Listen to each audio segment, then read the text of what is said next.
We got a GSXR1000 on the dyno 2022. This will be the first one that we have of this year. It's got a stock exhaust and everything's stock on it at the moment. We're going to run it like this, and then we'll put the Acro full system on it, and then we'll tune it.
Of 156.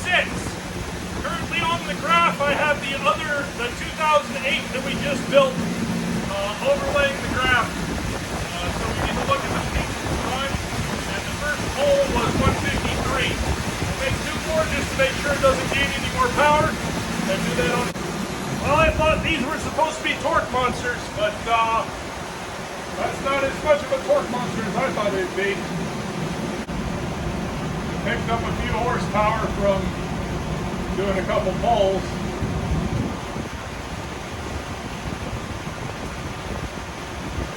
We got a baseline. We got a baseline of 76 foot-pounds of torque and 156 horsepower. And the other graphs on there are the 2008 GSXR1000 we just built. Just so happens that I still have those up on the graph. But it's a little windy today. Let's get this thing off. Let you guys see the exhaust install. And then tomorrow maybe we can give it some runs with the exhaust.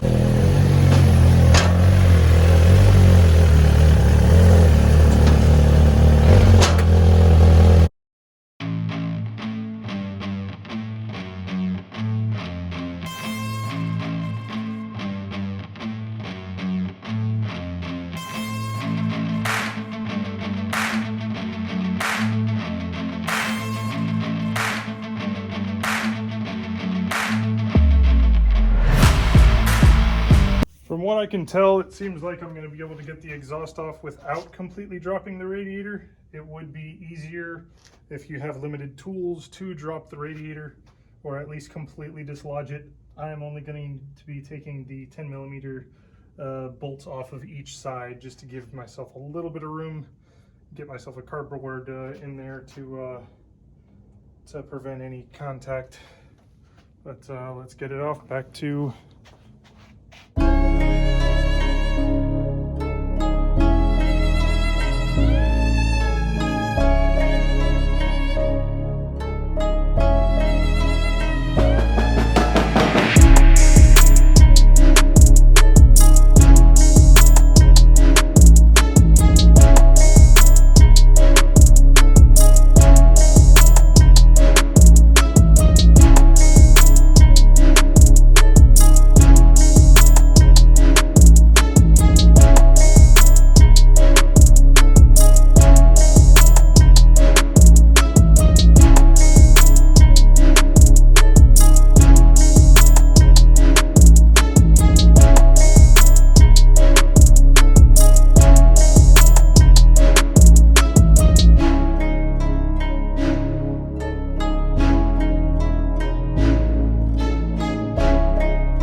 quite a bit. We now have the tail off. What used to be the servo is now gone, and this is right where the ECU is for mailing it in. So just 2 more Phillips screws and you're to the ECU and can unplug that. We have a servo buddy in it at the moment. This will not be necessary after the ECU is flashed. Something else to note is that we have the O2 sensor in the appropriate location. I do prefer to keep those intact unless it is a track only bike, but let's try and keep emissions at least decent for the rest of our kids. But I already undid the tank. I am going to lift that off here in a moment. And springs are on. I did have to rotate these cups back over. You guys saw that in the last part. And springs are on the bottom. And got the radiator hooked back up the way it's supposed to be. Get that back in there. We got a few more things that are going to end up on the scale. The servo itself and all the extra bolts that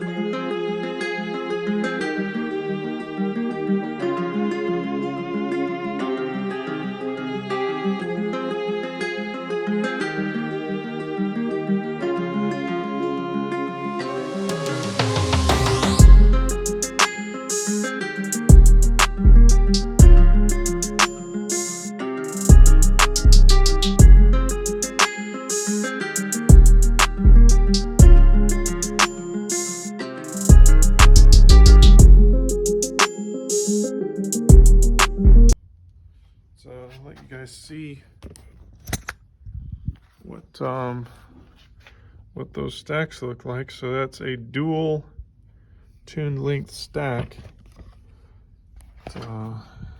Two sets of them.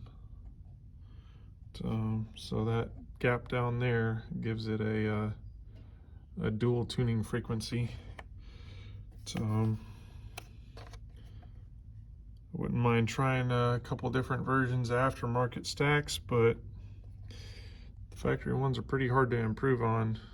I don't think anybody's 3D printed thing is gonna make a whole hell of a lot of a difference.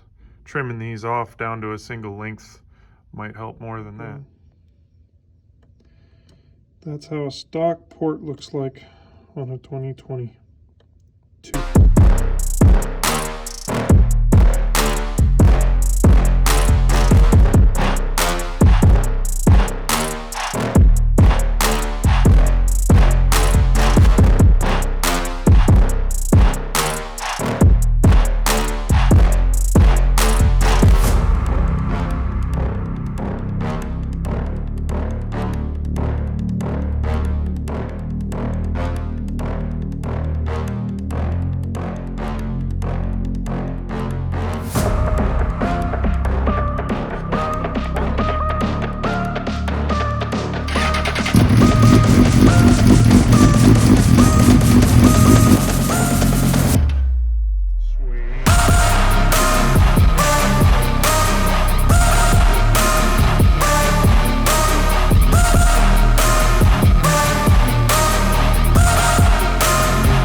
There's all the extra stuff that doesn't need to go back on that was included in the rest of the thing. All right, first run with the new exhaust.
before we switch to E85.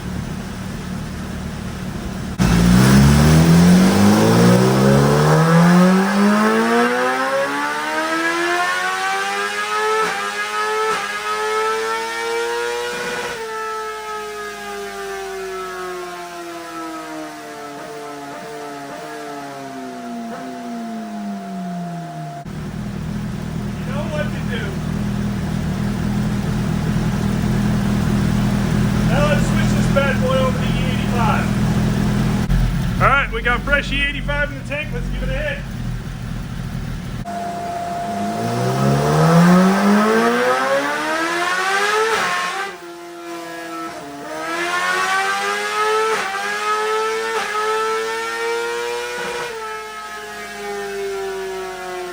Alright, we got the graphs up on the display. Blue is our before. That is the 4th run of the before, so that is plenty of time for the tire to come into play.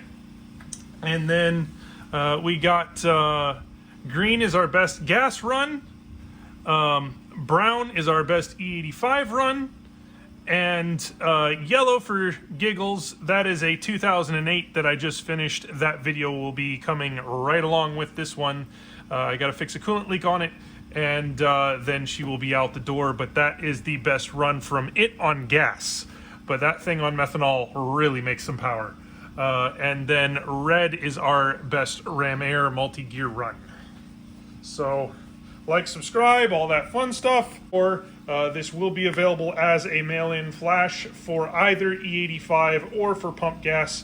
We can only have one map in the bike. The only way to do a multiple map is to add a power commander onto it, and those I prefer to do on the dyno.